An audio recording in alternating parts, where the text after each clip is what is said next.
نحمده ونصلي ونسلم على رسوله الكريم اما بعد فاعوذ باللہ من الشیطان الرجیم بسم اللہ الرحمن الرحیم ان اللہ لا یغیر ما بقوم حتی یغیر ما بانفسہم صدق اللہ العظیم۔ الصلاة والسلام علیک یا رسول اللہ،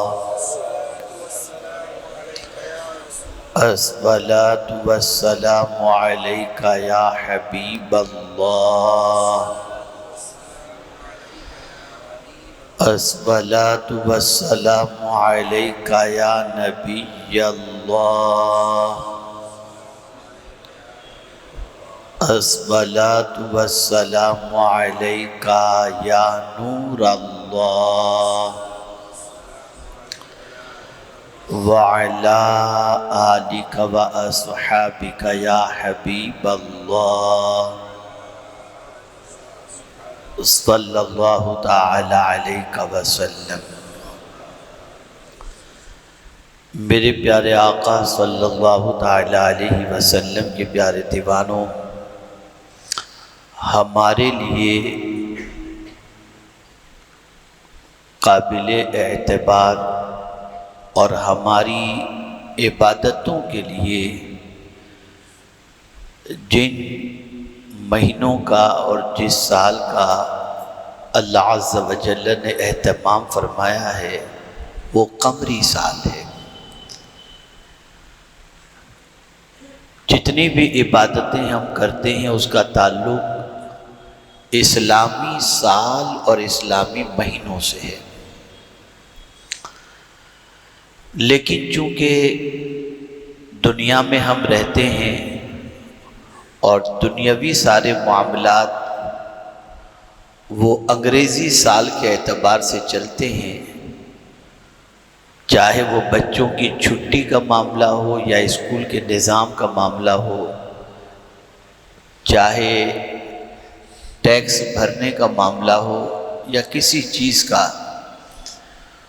تو وہ چونکہ انگریزی سال کے اعتبار سے چلتے ہیں، اس لیے تھوڑا سا ہم چاہیں گے کہ انگریزی نئے سال کا آغاز جو آج سے ہو رہا ہے یا کل سے ہو گیا، اس میں ہمارے پاس اس سال کو گزارنے کے لیے کیا پلاننگ ہے، ہم نے کیا سوچا ہے۔ وہی قوم اللہ عز و جل کے نزدیک عزت والی اور کامیاب ہوا کرتی ہیں جن قوموں کے پاس پلاننگ ہو، منصوبہ بندی ہو۔ آپ خود سوچیں کہ آپ شادی کی پلاننگ کرتے ہیں تو آپ کا وہ کام ہو جاتا ہے، آپ بچوں کی تعلیم کی پلاننگ کرتے ہیں اس میں اللہ آپ کو کامیابی عطا کر دیتا ہے، آپ گھر کی پلاننگ کرتے ہیں، کسی نہ کسی اعتبار سے آپ اس مقصد میں کامیابی کی طرف گامزن ہوتے ہیں۔ لیکن مجھے افسوس کے ساتھ یہ کہنا پڑتا ہے کہ ہم دنیا میں کس طریقے سے سرخ روح ہو سکیں اور آخرت میں کس طریقے سے کامیاب ہو سکیں، اور جو دنیا میں آج ہمیں پیروں تلے روندا جا رہا ہے اور ہماری عزتیں اچھالی جا رہی ہیں، ان ساری چیزوں سے ہم کیسے بچیں اور پھر سے اللہ عز و جل ہمیں وہ وقار، عزت اور ساری چیزیں عطا فرما دے، اس کے لیے ہمارے پاس کوئی پلاننگ نہیں ہے۔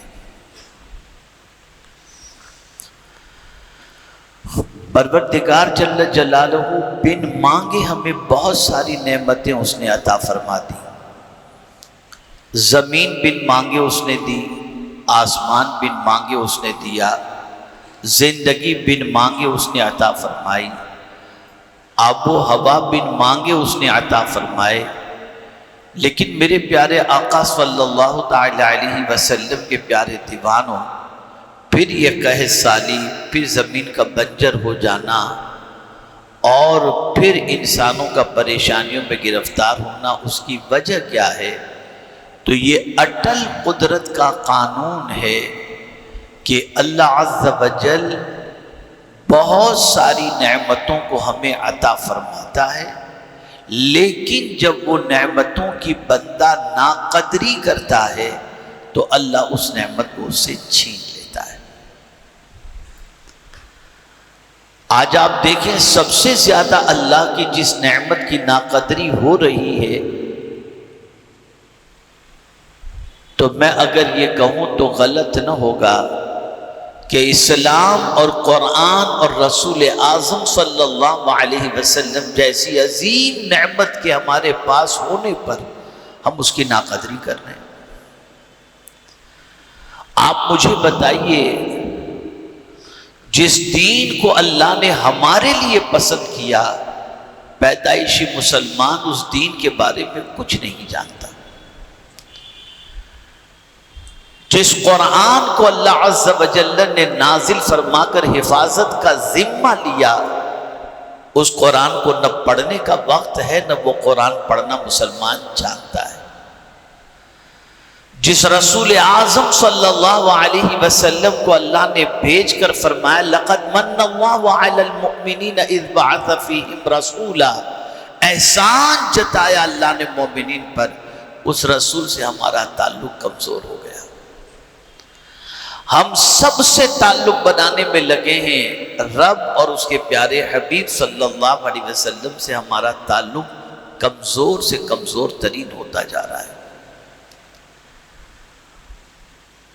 اور شومی قسمت کہ آج کا مسلمان یہ سوچنے پر مجبور ہو چکا ہے، مجبور تو نہیں کہہ سکتے، اس راستے پر لگ چکا ہے کہ اگر معاذ اللہ ہمیں کامیابی حاصل کرنی ہے تو اسلام سے ڈسٹینس بڑھاؤ اور ماڈرنزم کی طرف آ جاؤ، مٹیریلزم کی طرف آ جاؤ، تمہیں کامیابی ملے گی۔ اور یہی ہمارے زوال کا سب سے بڑا سبب ہے۔ ہم سمجھتے ہیں کہ اسلام کو فالو کریں گے تو دنیا کچل ڈالے گی، اور میں یہ کہتا ہوں کہ اسلام کو فالو کرو گے دنیا تمہیں سر کے اوپر بٹھانے پر مجبور ہو جائے گی۔ اسلام ذلیل کرنے کے لیے نہیں آیا، اسلام عزت دینے کے لیے آیا ہے۔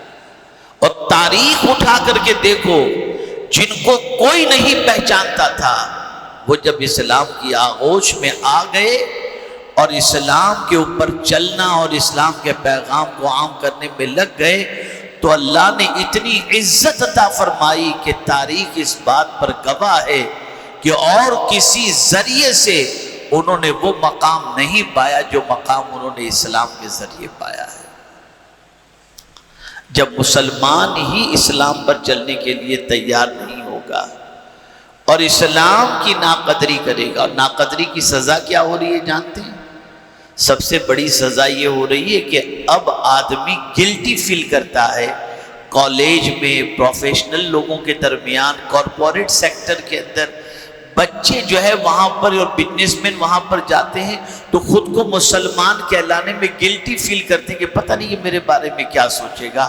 استغفر اللہ، استغفر اللہ، استغفر اللہ۔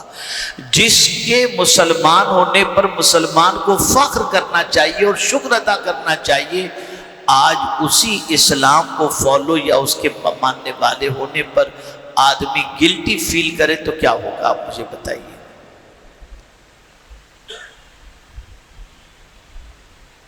آپ شاید نہیں جانتے، ویسٹرن ورلڈ کے اندر دنیا اسلام کی طرف کھینچی آ رہی ہے۔ دنیا جانتی ہے کہ ہمارے پرابلمز کا سولوشن دنیا میں کہیں نہیں مل سکتا۔ اگر ہمارے پرابلمز کا سولوشن کہیں مل سکتا ہے تو اسلام اور پیغمبر اسلام کی تعلیم میں مل سکتا ہے۔ اور مسلمان ہے کہ بس اللہ ہی خیر فرمائے۔ یہ قدرت کا اٹل قانون ہے، تم بدلو گے تمہارے حالات بدل جائیں گے، اس کو ذہن میں رکھیے گا۔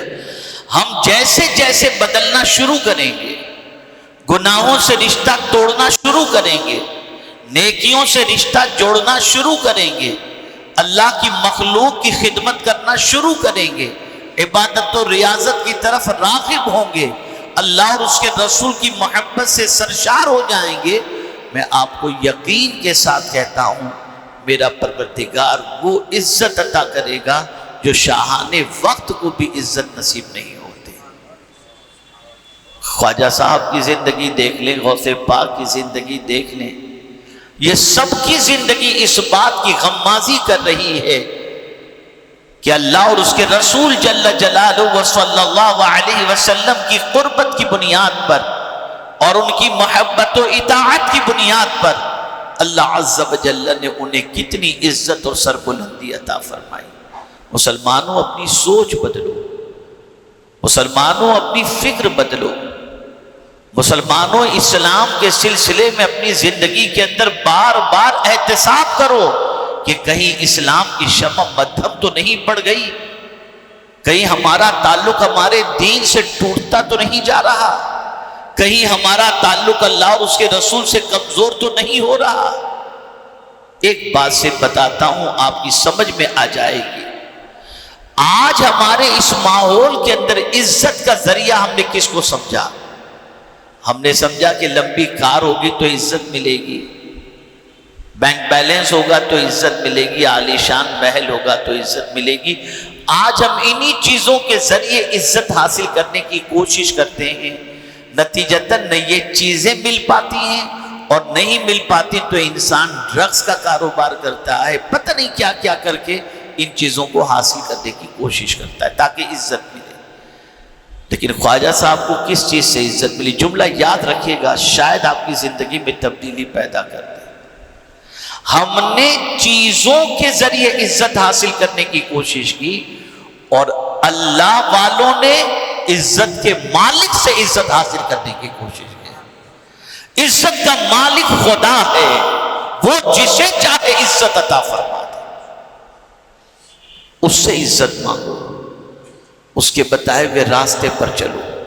میں نے تاریخ میں ایسے بہت سارے واقعات دیکھے ہیں کہ وہ لوگ جو گیمبلنگ کرتے تھے، جو ڈاکہ زنی کرتے تھے، پتہ نہیں کیا کیا کرتے تھے، لیکن جب انہوں نے کروٹ لی، توبہ کی اور اللہ کے راستے پر چلنے لگ گئے تو لوگ ان کا پاسٹ بھول گئے اور ان کو اللہ نے ولایت کا تاج عطا فرما دیا۔ آج ہمیں توبہ کی ضرورت ہے۔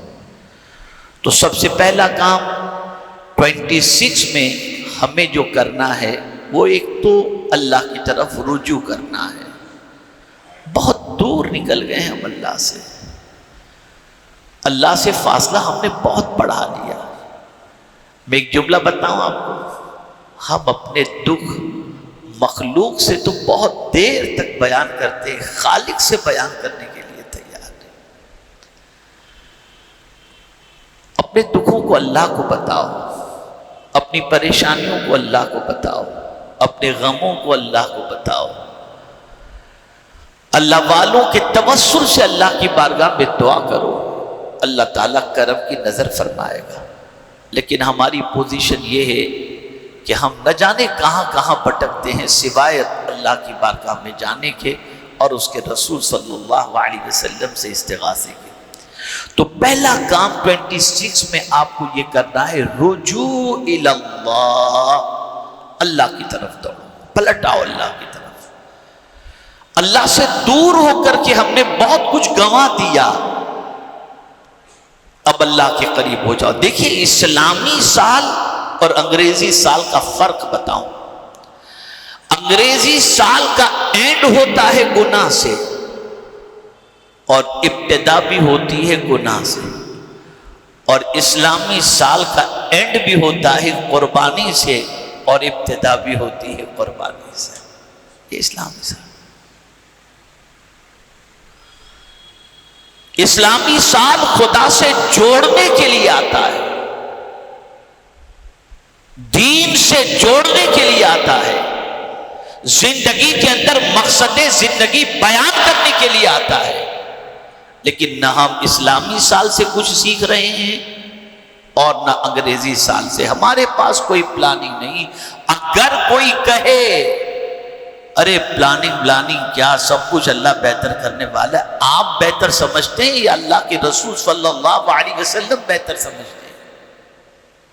قرآن اٹھا کر دیکھو، پلاننگ کا حکم ہے۔ حضرت یوسف علیہ السلام کی پوری تاریخ قرآن شریف کے اندر موجود ہے، ذرا اٹھا کر کے دیکھو کہ قید کے اندر جا کر کے جب ان سے خواب بیان کیا گیا، اس خواب کی تعبیر انہوں نے کیا بیان فرمائی اور کیا طریقہ عطا فرمایا۔ رسول اعظم صلی اللہ علیہ وسلم کی بارگاہ میں حضرت سعد رضی اللہ تعالیٰ عنہ نے عرض کیا کہ سرکار میں اپنا ایک تہائی اپنا مال اللہ کے نام پہ خرچ کرنا چاہتا ہوں۔ سرکار صلی اللہ علیہ وسلم نے پلاننگ بتائی، فرمایا 1/3 اللہ کے نام پہ خرچ کرو، اور بہتر ہے کہ تم اپنے پیچھے والوں کو مانگنے والا بنا کر کے چھوڑنے کی بجائے دینے والا بنا کر کے چھوڑو، تو باقی کا مال ان کے لیے رکھو۔ یہ پلاننگ ہے۔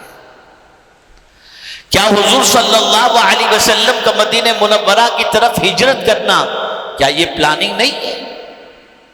کسی صحابی کو اطلاع نہ دینا، صرف صدیق اکبر رضی اللہ تعالیٰ عنہ کو اس کے بارے میں خبر، کیا یہ پلاننگ نہیں ہے؟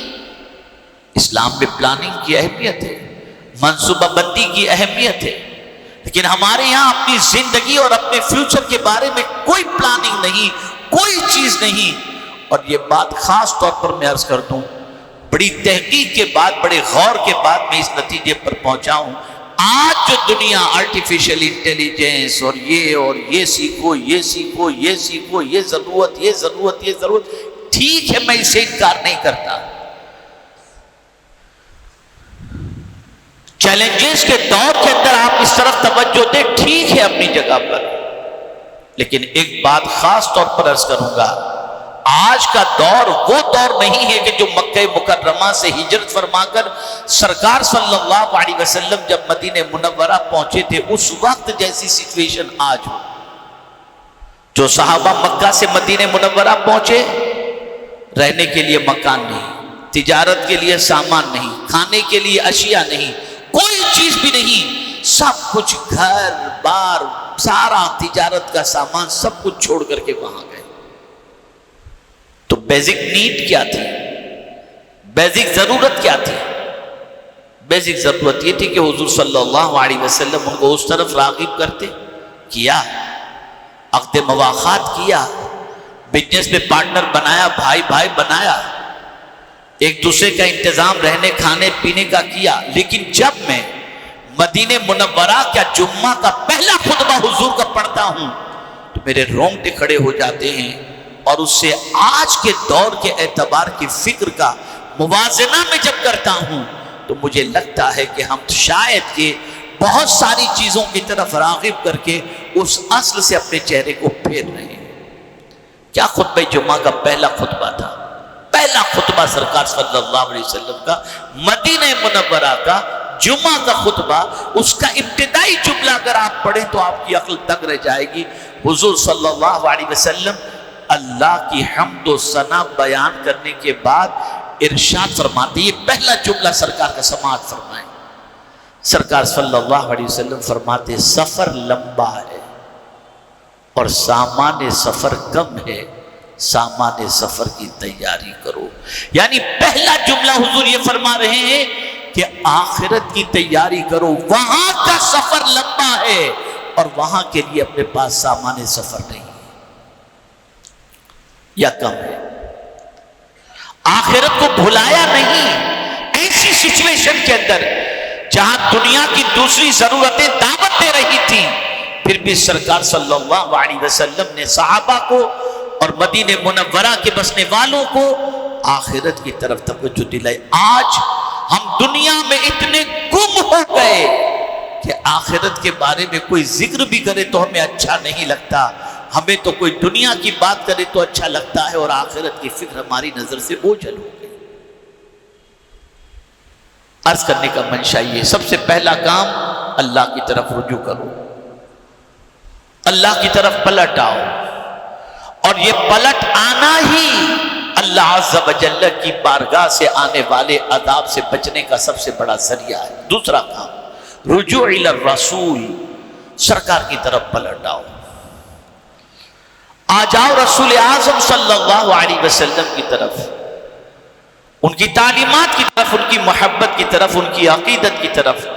اس لیے کہ جملہ یاد رکھیے گا، حضور کی محبت غلاموں کو کمزور نہیں طاقتور بناتی ہے. حضور صلی اللہ علیہ وسلم کی محبت دونوں جہاں میں عزت عطا کرتی ہے. سن لو، پتھر بھی حضور سے محبت کرے تو وہ جنتی بن جاتا ہے. جبل احد کو دیکھ لیجئے، پتھروں کا پہاڑ ہے لیکن جنتی ہے. استوار حنانہ محبت کرے وہ جنتی ہو جاتا ہے. تو اگر سرکار کا امتی حضور سے سچی محبت کرے تو کیا وہ جنتی نہیں ہوگا؟ تیسری چیز، رجوع الی القرآن، قرآن کی طرف پلٹو. معمول بنا لو روزانہ قرآن پڑھنے کا، معمول بنا لو قرآن پر عمل کرنے کا، معمول بنا لو قرآن مقدس کی تعلیم کو عام کرنے کا.